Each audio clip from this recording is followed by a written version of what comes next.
Thank you, Mr. President. This 257th Time to Wake Up speech reports on my trip to Colorado to see how climate change is affecting the Centennial State and to learn more about the remarkable action that Coloradans are taking to confront climate change. Colorado is the 18th state I have visited on my climate road trips. Typically, these trips land me in states where people fighting for climate action need some bucking up. Often, I remind those people that there's hope, even if their state legislature may be captured by fossil fuel interests, even if climate change is a dirty word in local hangouts. That was not the case in Colorado. In fact, it's a state on a major climate change winning streak. Coloradans were the ones bucking me up. I saw that right off the bat at the Alliance Center in downtown Denver. The center's chief operating officer, Jason Page, took me around this LEED certified space, which is part business incubator, part rallying point for an array of organizations fighting for climate action in Colorado and throughout the country. Jason and his colleagues hosted me and local environmental leaders to discuss the work they have done, and they have done a lot. Just in the last year, Colorado passed and signed into law 7 important climate and clean energy bills. They include legislation to set targets for cutting the state's climate pollution relative to 2005 levels by at least 90% by 2050.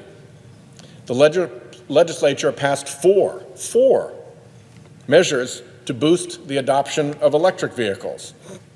And it passed bills to help move to new energy-efficient home appliances, to ease the transition to renewable energy for Xcel, Colorado's largest utility, and to collect long-term climate data so the state can craft even more smart legislation to combat climate change and build resiliency to climate consequences. To hear how Colorado is going to hit its renewable targets, I met with Xcel, state public utility commissioners, and Governor Jared Polis. Their message to me was simple. It's a challenge, and we're going to do it. They certainly aren't backing away from the challenge.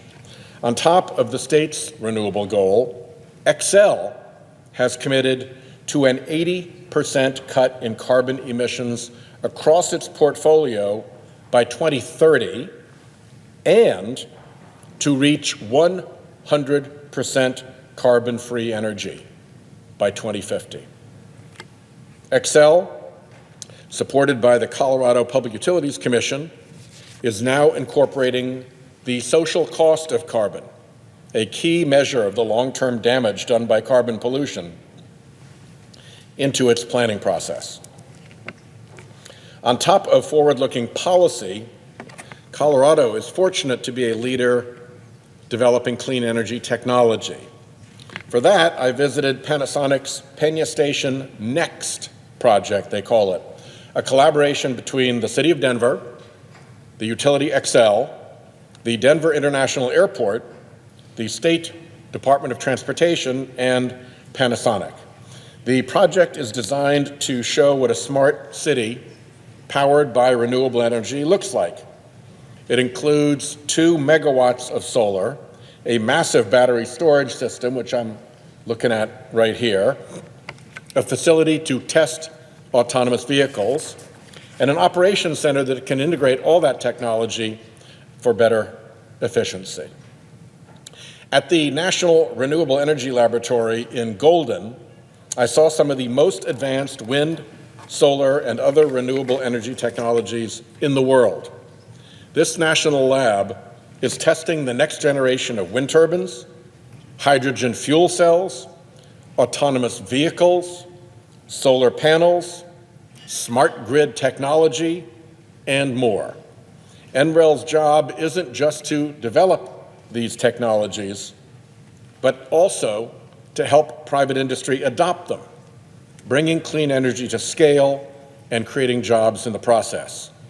This is me at NREL.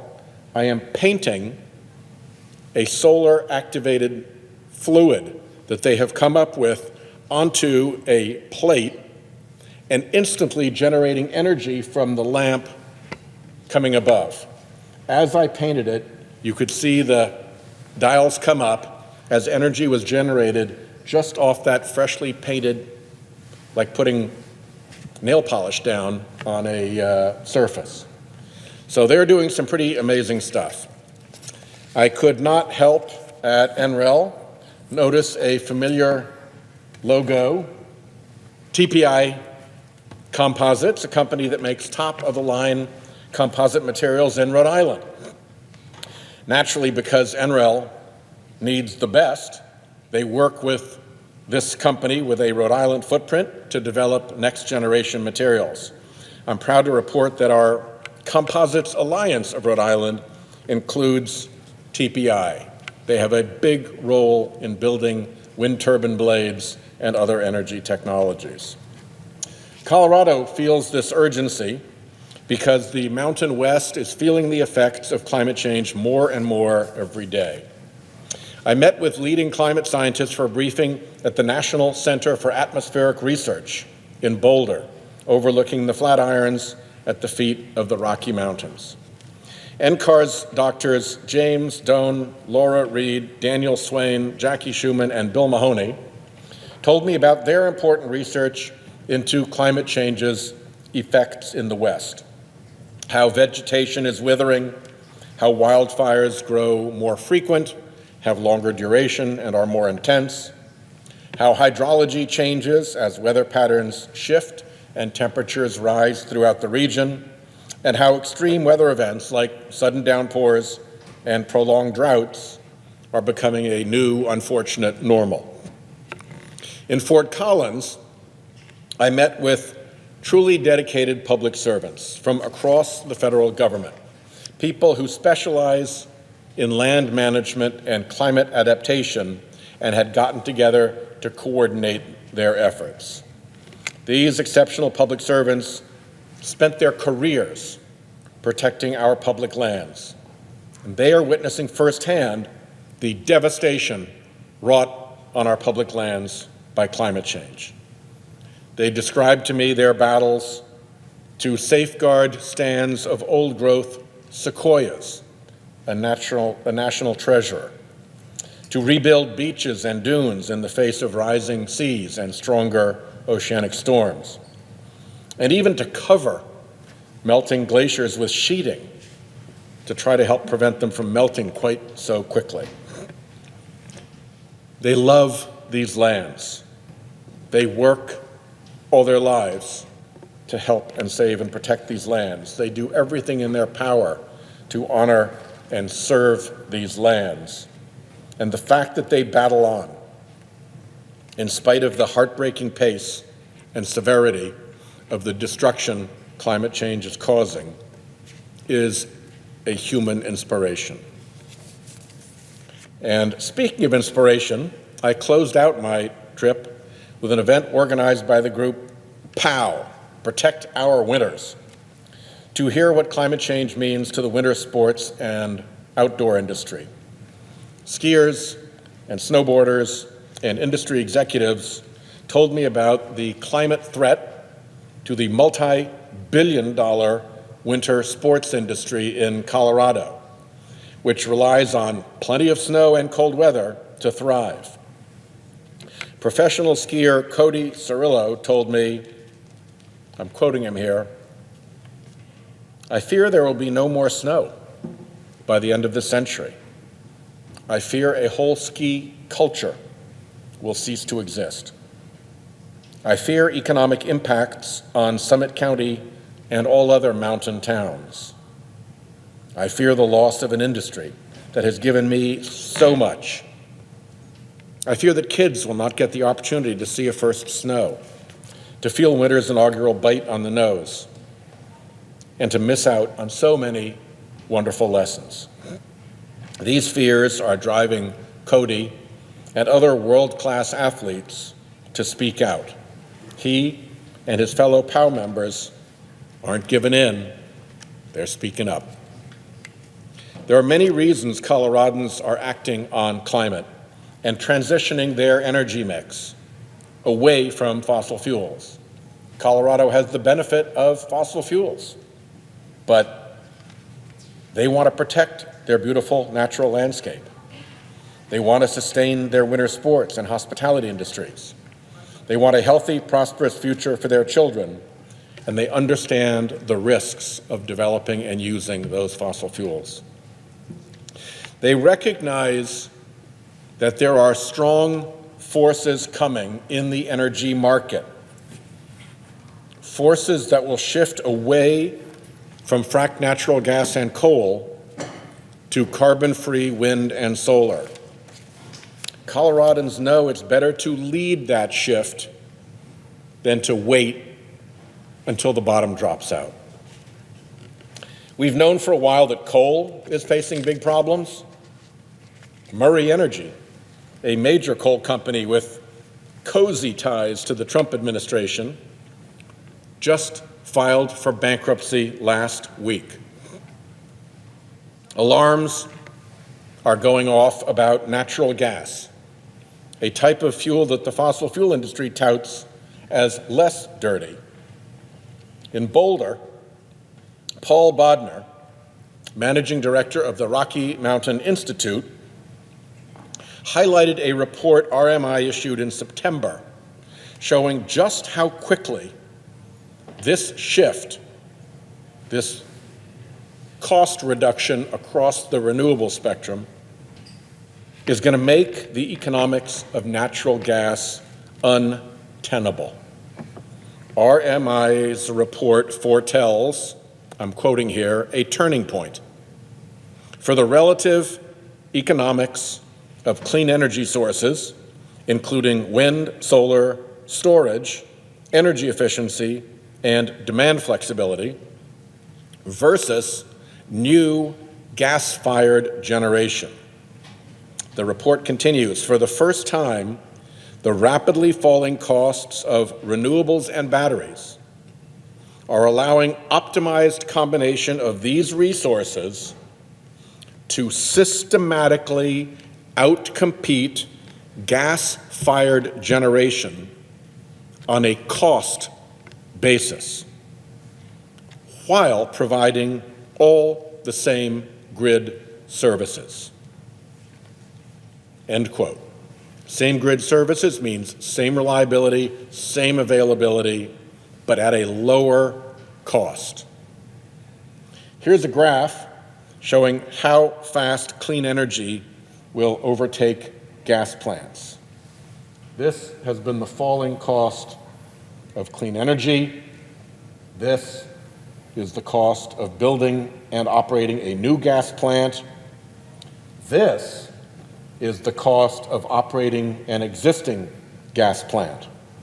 So we are now at the crossover point where it's cheaper to use renewables, clean energy power, than it is to build new natural gas plants. Setting aside the pollution and the other extraneous costs, all of the what economists would call externalities that come with burning natural gas, the methane leakage, the CO2 from the burn, all of it. Setting aside that, just on even the heavily subsidized existing natural gas pricing, clean energy still beats it right now. And they're projecting that it's going to go ahead and by about 2035, it will be cheaper to build a new clean energy power facility than it will be to continue to feed natural gas into your existing, already built, depreciated natural gas facilities. Just on price is where we are going. So, somebody building natural gas facilities into this projected future has a real problem on their hands.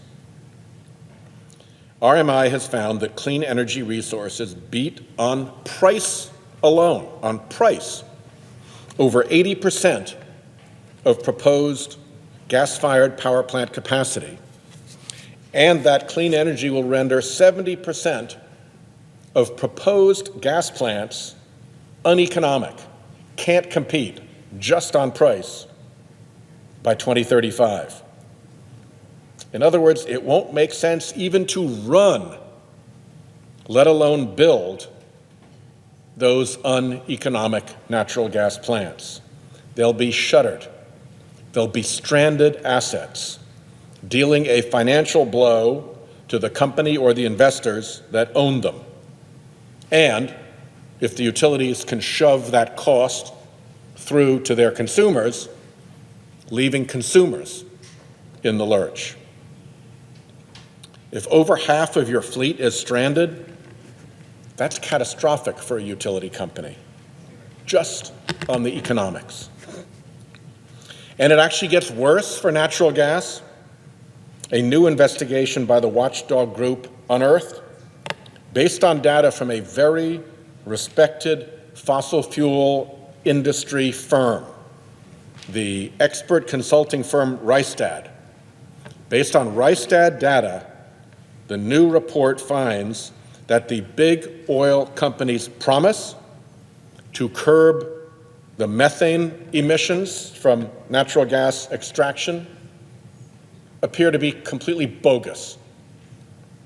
The report found that the biggest industry players, including ExxonMobil and BP, were among the worst when it comes to wasting and burning off methane. So natural gas is facing a double whammy. First, natural gas is worsening our climate crisis faster than we knew, and some of our biggest fossil fuel companies are driving the problem. Now, while we're finding out how the fossil fuel industry has misled us about its methane emissions and about how much leakage and burning off there is, we're being treated to the spectacle of one of the biggest fossil fuel industry trade groups, the American Petroleum Institute, launching a 7-figure ad campaign to convince America that, quote, we're on it. We're America's natural gas industry, and we're on it when it comes to greenhouse gas emissions. Well, not so much, apparently. This ad campaign looks like just more fossil fuel industry disinformation. It's an industry that just can't seem to help itself from saying things that aren't true. Anyway, if you pair natural gas rapidly becoming uneconomic against renewables with the emerging data showing a much bigger methane problem for the industry, that pairing, that combined result is very gloomy for natural gas investors. So that is why, back to Colorado, it's such a smart move to unhitch your energy market from those fuels while you can. Savvy move, Colorado. Mr. President, across this country, Americans are already acting on climate. In face of the President's extraordinarily ill-advised decision to pursue departure from the Paris Agreement, states, municipalities, major corporations are all standing up and saying, nope, we're still in. They get the problem that we face. They get how important it is. And it is time, Mr. President, for us in the Senate to join them in waking up and coming up with a solution to this evident problem. I thank the presiding officer, I yield the floor, and I note the absence of a quorum. Clerk will call the roll.